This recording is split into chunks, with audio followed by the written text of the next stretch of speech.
I think the coaching is going to be the edge. I think Paul Maurice is head and shoulders above Chris Knobloch. Head and shoulders. Mm-hmm. I'm not saying Knobloch's a bad coach. He's not. But he is blessed with an all-star lineup. He really, really is. I mean, my mom could slot in there and coach a good power play. I agree. You look at the coaches they've had, and they've had a lot of success. I think Paul Maurice is an absolute mastermind when it comes to not only the team that he has, but the way he coaches them, the way he deals with them, the way he speaks about them, the way he speaks to them. Mm-hmm. I think that is the X factor that is not being spoken about enough. What do you think about that quote? We're the type of team, sometimes we say a prayer, sometimes we drink a beer. That's our type of team. Mic drop. It's an absolute mic drop. And that goes to show that Paul Maurice isn't my way or the highway. He rides the vibe. Mm-hmm. He absolutely rides the vibe. And guys look at him and go, I'll play for that guy. Every guy in that Panthers locker room goes, I'll play for that guy. Most of the guys in the Edmonton Oilers locker room are playing for Connor McDavid. Yeah. Am I wrong? I feel like he's the one that dictates what the team does or doesn't do. The coach and the GM are completely irrelevant. It's what McDavid and probably to a degree what Draisaitl want to do. Well, look at it this way. You've got, outside of Paul Maurice being the coach, who do you think the de facto leader is on that team, on the Florida Panthers? Oof. I feel like they're like a unit.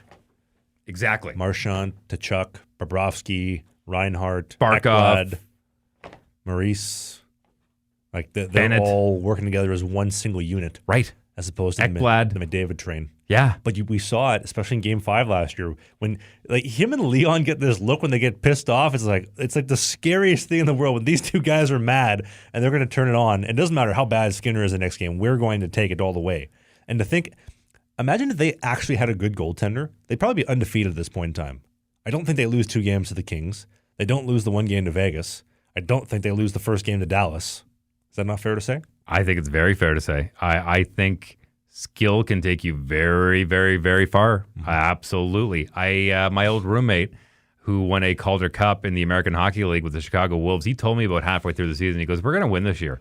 And I said, why? And he goes, I can't explain it to you. He goes, but there's times where I've been sitting on the bench and the captain will just look down and he'll look at a few guys and go, hey, we're going to win this game.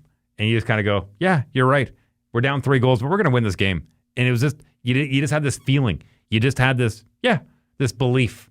And I think McDavid and Draisaitl, and there's a few guys that have that can really dictate the game. Mm-hmm. But you're going up against the Florida Panthers. You're going, as they always say in boxing, you can't tie the champ. You got to beat the champ. And I'm really curious to see if they got it in them. But I think the edge goes to coaching. What's your prediction? You didn't give a prediction. In my group chat, I said Panthers in 7. I think it's going to be, it might be 7. It might be very close to an exact carbon copy of what we saw last year. Go up 3-0, then come back? Yeah, but I think it might be Panthers in 6. I think they'll split in Edmonton. I think the Panthers will take both games in Florida. And yeah, I think they'll end up winning it at home in Florida. I still love all Oilers fans got mad when we were talking about the wake up, dig in. And I said, that looks so feminine. He's having like a hissy fit in the locker room after game 2. Hopefully we won't see any more of those. But yeah, no, look, that's not his job. And I think if Connor McDavid has to step up and do that, he's the type of guy that fires guys up by leading by example. Mm-hmm. That's how he fires guys up, not by pulling a Mike Babcock. And let me see your phone. Yeah, well, no, but Mike Babcock as far as like everyone lock in right now. You know, like he's not that guy, and I don't think Knobloch is either.